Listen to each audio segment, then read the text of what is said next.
กราบสบายดีเนาะหมู่ทุกคนมื้อนี้มีเมนูใหม่มานำเสนอนั่นก็คือ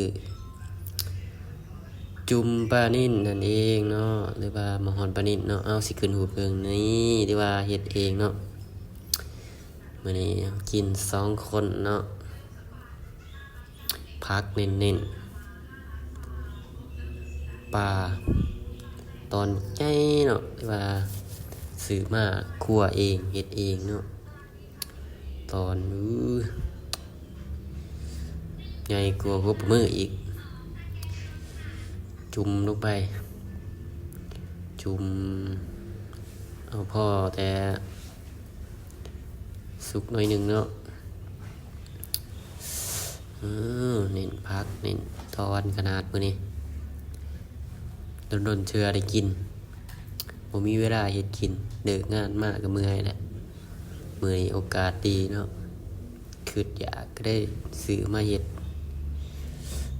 ตอน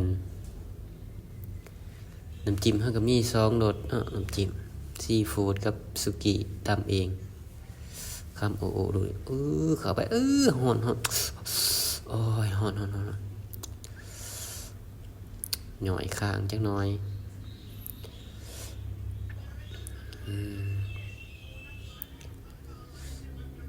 แบบสีเก๋ข้าวเนาะกิน2คนสิให้เบิ่งหน้าตาสีสันเนาะนี่คือน้ำจิ้มเนาะสุกิให้ปลาก็ได้หลายหนึ่งซื้อปลามาตัวบักใหญ่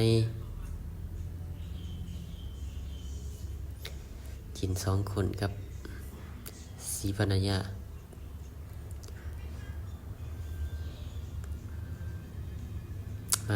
มากินน้ำกันทุกคนว่าแสบเนาะอยู่ง่ายกินง่ายชีวิตหาสาวกินคำ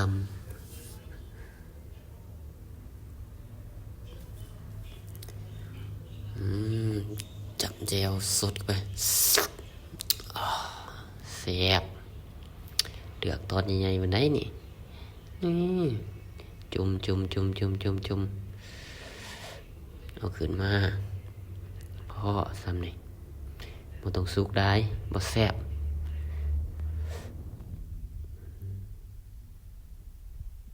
สุกี้เบาด้วย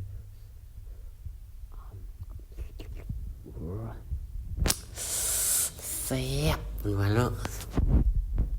จำนวนเทื่อได้กินเบิดเด้อหน่วยโมเบิดเด้อได้ได้มันแสบเนาะก็ได้กินเบิดพักก็เป็นบ่เหลือพักเต็มกระทะน้องกินซีฟู้ดสีมีเมียต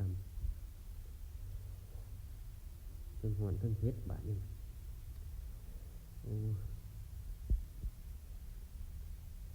กินแต่สีรัดข้าวไปว่าฝากติดตามคลิปของเฮาเด้อ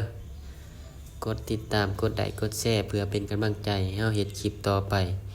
ลนเทื่อมันสิได้เฮ็ดคลิปเนาะแต่ว่ามันบ่ค่อยมีเวลาเลิกงานมาก็เมื่อยแหละแต่จังได๋ก็เป็นกำลังใจให้เด้อขอ